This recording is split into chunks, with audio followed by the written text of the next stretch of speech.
NetApp NS0-185 exam practice questions with explanations are available in the video for you to study. A customer currently operates a 4-node AFFA 400 cluster running ONTAP 9.8. They have reached capacity limits and intend to add more storage using NS224 shelves. Which of the following methods are appropriate to increase the cluster's capacity? A. Attach the new shelves to existing NS224 units and reconfigure shelf IDs. B. Interface the new NS224 shelves directly with the existing Cisco Nexus 3232C switches. C. Integrate a supplementary AFFA 400 Ha pair into the existing cluster environment. D. Provision and install a set of independent storage switches dedicated solely to the new shelves. The answer is BC.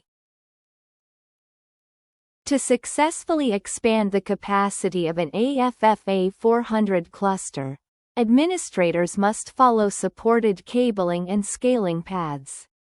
One valid approach is to leverage existing high-speed infrastructure by connecting new NVMe-based NS224 shelves to the Cisco Nexus 3232C switches, which provide the necessary bandwidth for NVMe over fabrics. Alternatively, the customer can scale out the cluster horizontally by adding a new AFFA 400 Ha pair, which not only increases storage capacity but also enhances processing power and I/O throughput. Direct daisy chaining or adding dedicated switches for every new shelf is often not the recommended best practice for this specific architecture. By choosing these methods, the customer ensures high availability and optimal performance across the expanded storage fabric. After finalizing the physical installation and initial setup of a 6-node ONTAP 9.8 cluster, including the interconnect switches, what specific monitoring feature is most critical to enable for ongoing maintenance? A. Automated cluster switch logging functionality. B. The internal cluster switch health monitor service. C. Full IPv6 stack implementation on all cluster-facing ports. D. Data center bridging, DCB, protocol across the fabric. The answer is A. Enabling cluster switch logging is a fundamental step in ensuring the long-term reliability of a multi-node NetApp environment.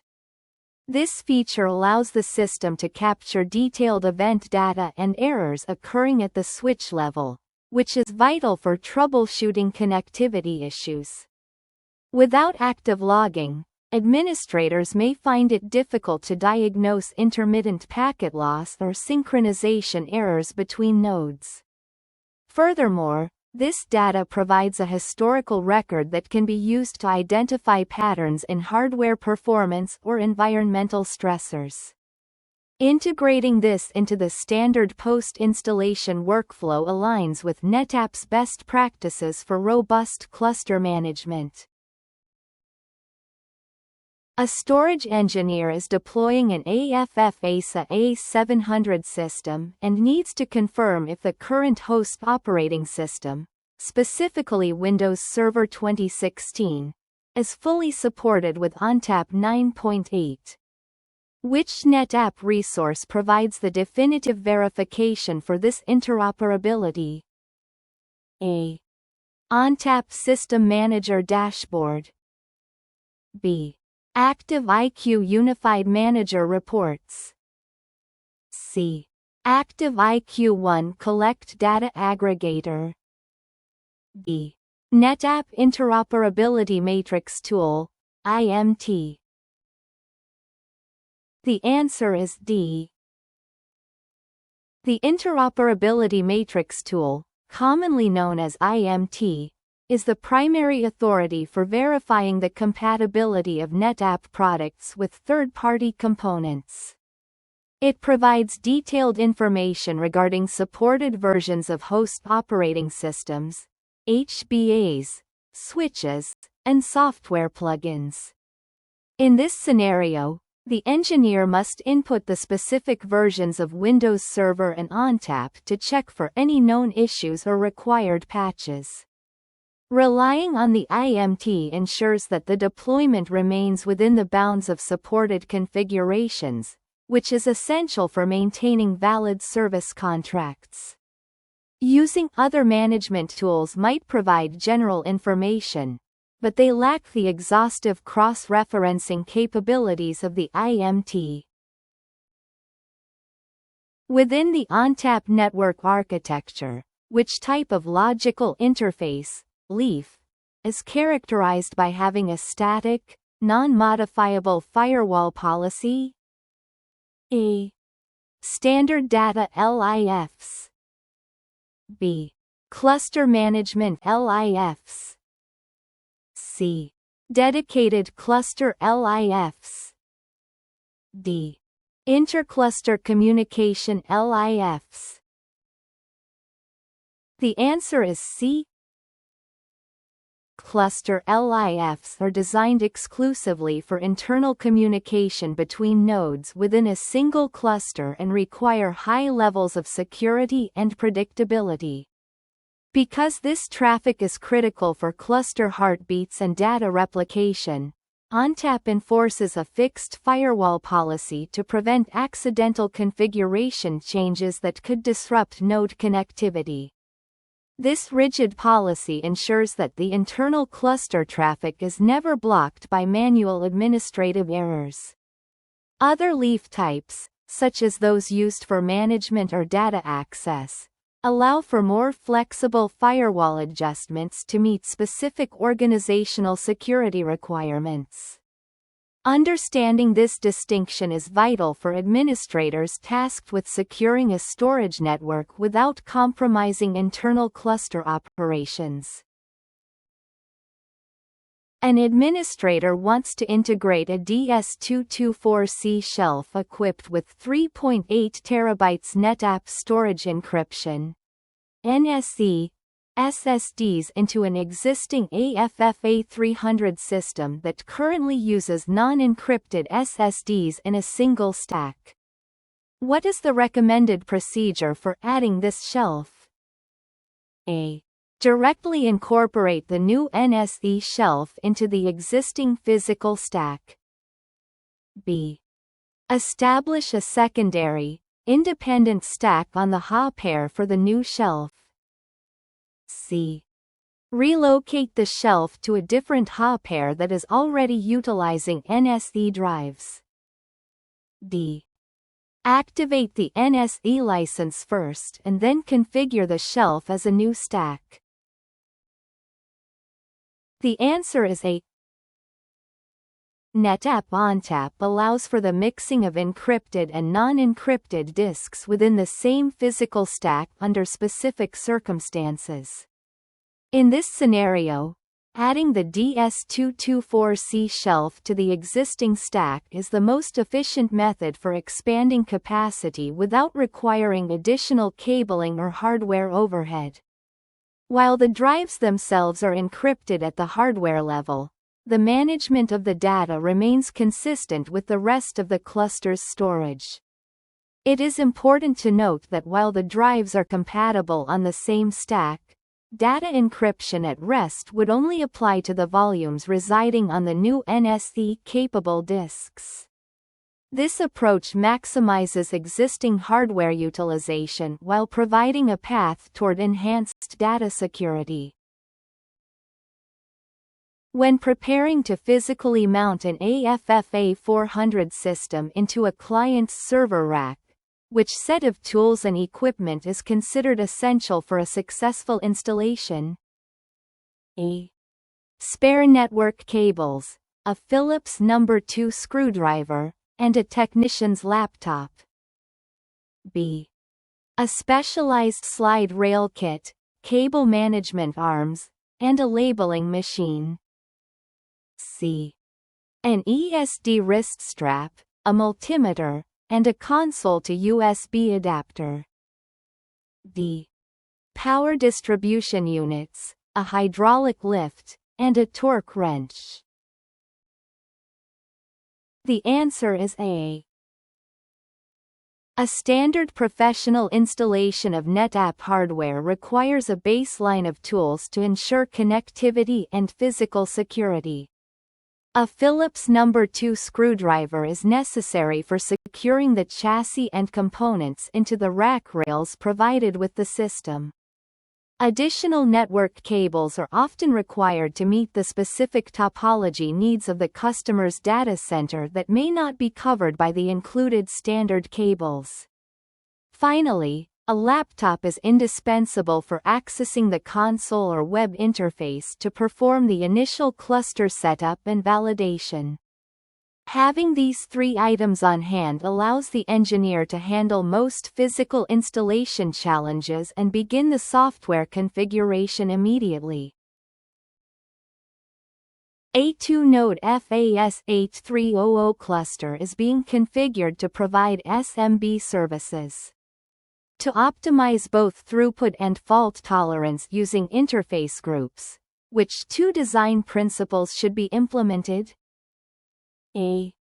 Distribute member ports across different physical NICs. B. Consolidate member ports onto a single high-performance NIC. C. Select ports that utilize diverse hardware chipsets. D. Ensure all member ports utilize the same internal chipset. The answer is AD. For maximum resiliency, it is a best practice to select ports from different physical network interface cards, NICs, so that a single hardware failure does not take down the entire interface group.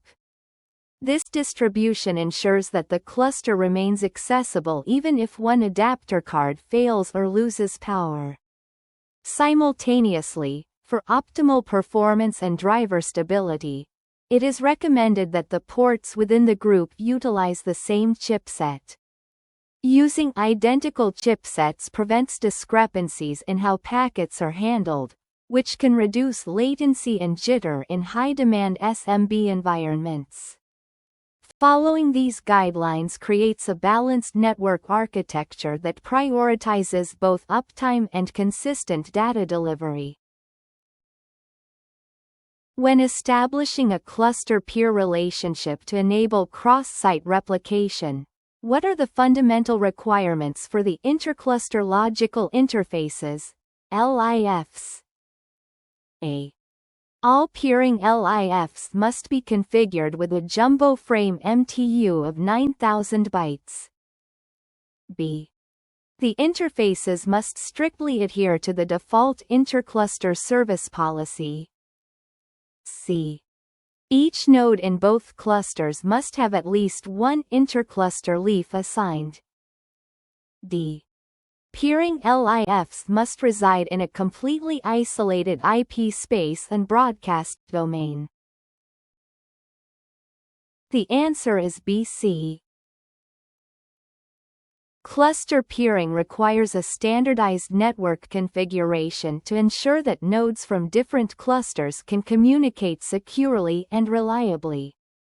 Each node involved in the relationship must have at least one intercluster leaf to provide a path for metadata and data transfer.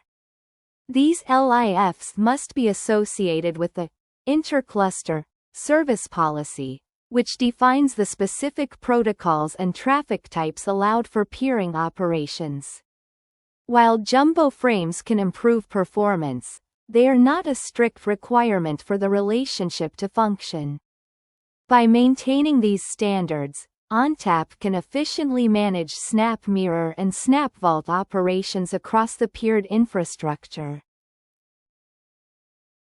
After completing the cluster setup wizard on a new 2-node ONTAP 9.8 system, Which specialized tool should be used to confirm the configuration adheres to all NetApp technical standards? A. NetApp Active IQ Upgrade Advisor. B. NetApp Docs Automated Documentation Tool. C. NetApp Active IQ Config Advisor. D. The NetApp Synergy Design Application. The answer is C. Active IQ Config Advisor is the industry standard tool for validating NetApp installations and identifying potential configuration errors. It performs a comprehensive scan of the storage controllers, switches, and shelves to ensure that cabling, firmware, and software settings are correct. After a new setup, running this tool is essential to catch common mistakes like incorrect shelf IDs or asymmetrical cabling before the system goes into production. The tool generates a detailed report highlighting any past, warning, or failed conditions based on NetApp's best practices. Using Config Advisor provides peace of mind that the system is optimized for performance and high availability. When an administrator creates a new storage aggregate composed of 3.8 TB SSDs in ONTAP 9.8, what is the default RAID protection level applied by the system? A. RAID 4, single parity. B. RAID TEC, triple parity. C. RAID O, number parity. D. RAID DP, double parity. The answer is D. In modern ONTAP environments, RAID DP is the default protection level for most disk types, including high-capacity SSDs. RAID DP provides a robust balance between performance and data protection by utilizing two parity disks, allowing the aggregate to survive the simultaneous failure of any two drives. While RAID Tech is often used for much larger SATA drives to protect against longer reconstruction times, RAID DP is considered sufficient and highly efficient for SSD-based storage. This default setting ensures that data remains available during hardware maintenance or unexpected drive failures. Administrators can manually change this setting if a different risk profile is required, but RAID DP remains the standard for performance-oriented flash storage.